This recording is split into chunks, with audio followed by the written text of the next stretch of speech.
ప్రజాస్వామ్యంలో ప్రజలిచ్చే పై చేయని విధంగా ఢిల్లీ కేంద్రంగా దేశవ్యాప్తంగా జరిగిన నీట్ ఎగ్జామినేషన్ పేపర్ లీక్ సంబంధించి పెద్ద ఎత్తున వేసిన విద్యార్థి ఉద్యమంలో కేంద్ర ప్రభుత్వమే వారి యొక్క తలలు వంచి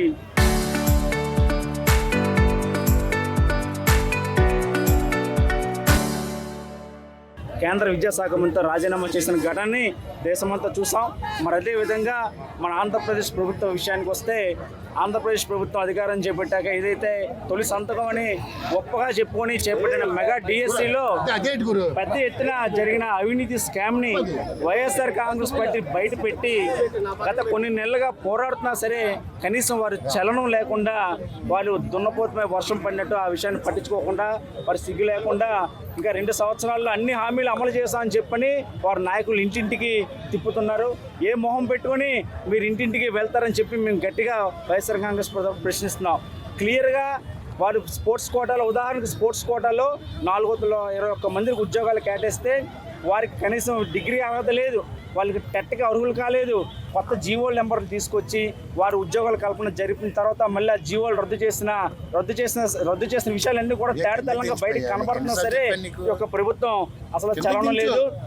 మీ యొక్క తొలి సంతకం అని చెప్పుకున్నారు కదా, సిగ్గు లేదా లోకేష్ మీకు అని అడుగుతున్నాను. ఎందుకంటే జగన్మోహన్ రెడ్డి గారు వచ్చిన 3 నెలల 6 నెలల కాలంలోనే 1,39,000 సచివాలయ ఉద్యోగాలు కల్పన చేసి ఈ యొక్క పారదర్శకంగా ఎటువంటి అవినీతికి ఆస్కారం లేకుండా అర్హత కలిగిన విద్యార్థులకు ఉద్యోగాలు కల్పించారు. అది మాకన్నా కేవలం 16,000 ఉద్యోగాల కల్పన కోసం మీరు దాన్ని ఒక ఆదాయ ఆర్జనగా భావించి ఒక్కొక్క పోస్ట్ని 15 లక్షలు 20 లక్షలకు అమ్ముకునే ఘటన చూస్తున్న నిజంగా ప్రజలందరూ కూడా మీ యొక్క చర్యలు చూసి నిజంగా చేదరించుకుంటున్నారు. ఇప్పటికైనా సరే మేము అందరిని ఒకటే డిమాండ్ చేస్తున్నాం, మీకు నిజంగా చిత్తశుద్ధి ఉంటే మీకు నిజంగా ఏమి అవినీతి జరగలేదు అనుకుంటే దాన్ని ఒక స్వతంత్ర సంస్థకు కానీ సిబిఐకి కానీ విచారణ జరిపించాలి. లేదా ఈ యొక్క ఘటన అంతా కూడా బాధ్యత వహిస్తూ మీ యొక్క విద్యాశాఖ పదవికి రాజీనామా చేయాలని చెప్పి మాకు వైఎస్ఆర్ కాంగ్రెస్ పార్టీ విద్యార్థి మరియు యువజన విభాగం తరఫున మేమందరూ గట్టిగా డిమాండ్ చేస్తున్నాం. రాష్ట్ర వ్యాప్తంగా వైఎస్ఆర్ కాంగ్రెస్ పార్టీ తరఫున అన్ని జిల్లాల్లో కూడా విద్యార్థి విభాగం అలాగే యువజన విభాగం ఆధ్వర్యంలో ఈ నిరసన కార్యక్రమాలు చేపట్టడం జరిగింది. మనం చూసాం దీనికి 3 కారణాలు. ఒకటి డిఎస్సిలో అవకతవకలు జరిగాయని బయటపడడం జరిగింది. విద్యార్థులు రోడ్డెక్కి ఆందోళన చేశారు. వైఎస్ఆర్ కాంగ్రెస్ పార్టీ మరీ ముఖ్యంగా మా జగన్మోహన్ రెడ్డి గారు సాక్ష్యాధారాలు ప్రజల ముందు ఉంచారు, ప్రభుత్వం ముందు ఉంచారు. కానీ ఎటువంటి చర్యలు వీళ్ళు తీసుకునే పరిస్థితి మనం చూస్తూ ఉన్నాము. అలాగే విద్యాశాఖ మంత్రి అయిన లోకేష్ గారు దీనికి బాధ్యత వహించి రాజీనామా చేయాల్సిన బాధ్యత అతని మీద ఉంది. అలాగే సిబిఐ ఎంక్వైరీ కావాలని ఆ ఎగ్జామ్ రాసిన వాళ్ళు డిమాండ్ చేయడం జరిగింది. ఎందుకు ఇన్ని రోజులైనా సిబిఐ ఎంక్వైరీ వేయలేదు? మరీ ముఖ్యంగా ఈ ఎగ్జామ్ కండక్ట్ చేసే వాళ్ళు ఒక శాఖకు అప్పచెప్పాలి, అలాగే ఎగ్జామ్ పేపర్ తయారు చేయడం అనేది ఇంకొక శాఖకు అప్పచెప్పాలి. 2 కూడా ఒకే అధికారి పరిధిలో ఈ ప్రభుత్వం ఉంచింది. దానివల్ల ఇప్పుడు ఆ ఎస్సీఈఆర్టీలో అవుట్సోర్సింగ్ అభ్యర్థిగా ఉన్న అవుట్సోర్సింగ్ ఎంప్లాయీగా ఉన్న నవీన్ అనే వ్యక్తి కృష్ణా జిల్లా ఫస్ట్ వచ్చింది. అక్కడే అర్థమవుతుంది పేపర్ లీకేజ్ అయిందని. ఆ తర్వాత అబ్బాయిని పక్కన పెట్టడం జరిగింది పోస్టింగ్లో, అంటే ప్రభుత్వం ఒప్పుకున్నట్టుగా. అలాగే తీసుకుంటే స్పోర్ట్స్ కోటాలో ఈ డిఎస్సిలో జరిగిన అవకతవకలు ఎప్పుడు కూడా జరగలేదు. ఎందుకంటే స్పోర్ట్స్ కోటాలో 421 పోస్టులు భర్తీ చేయడానికి ముందు జీవోలు ఇచ్చారు. అన్ని దానిలో ఉన్న కండిషన్స్ మార్చేసి ఒక జీవో ఇచ్చి స్పోర్ట్స్ కోటా భర్తీ అయిపోయాక మళ్ళీ ఇంకో జీవో మార్చారు. అంటే నిజంగా ముందు ఇచ్చిన జీవో కరెక్ట్ అయితే ఎందుకు మార్చారు? అది కాకుండా ఆడియో వీడియో విజువల్స్ కూడా రాయబారాలు జరిగాయి, బేరసారాలు జరిగాయని బయటికి రావడం జరిగింది. అంతేకాకుండా స్పోర్ట్స్ కోటా అనేది నిజం చెప్పాలంటే ఎగ్జామ్ రాయకుండా ఎక్కడైనా పిల్లలకి చదువు చెప్పే ఉపాధ్యాయ పోస్టులు ఇస్తారా?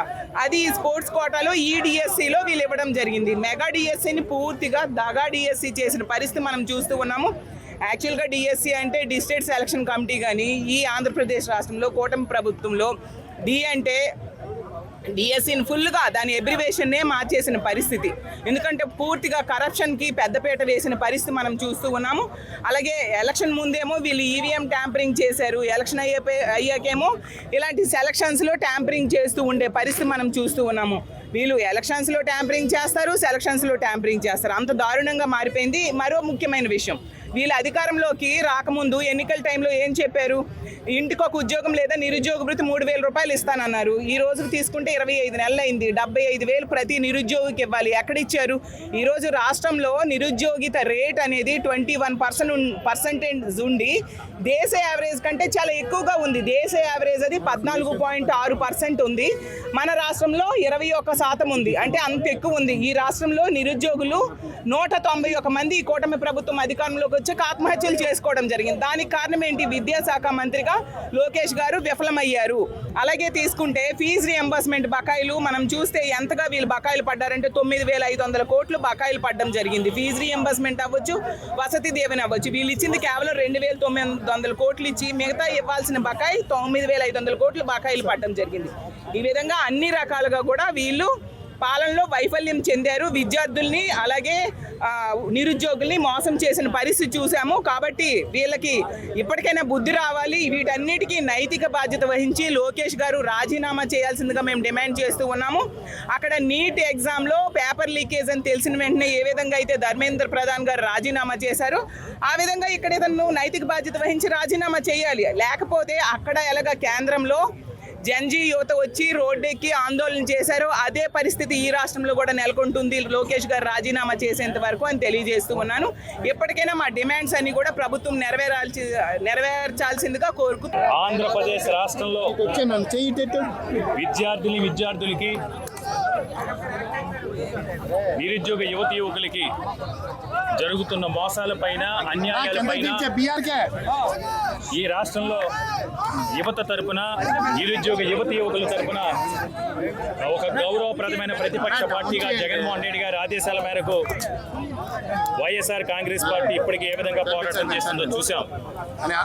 ఈరోజు దేశవ్యాప్తంగా జరిగిన నీట్ పేపర్ పరీక్షాపత్రం లీక్కి సంబంధించి ఈరోజు దేశవ్యాప్తంగా ఉన్న విద్యార్థులు కానీ యువత కానీ ఊవెత్తిన ఎగిసిపడిన కెరటంలా పెద్ద ఎత్తున పోరాటం చేసి ఒక పోరాట స్ఫూర్తితో, పోరాట పడిమితో ఈరోజు కేంద్రంలో అధికారులు ఉన్న కూటమి ప్రభుత్వం యొక్క మెడలు వంచి ఈరోజు వారి యొక్క డిమాండ్ సాధించుకుని కేంద్ర విద్యాశాఖ మంత్రి ధర్మేంద్ర ప్రధాన్ గారిని రాజీనామా చేయించడం జరిగింది.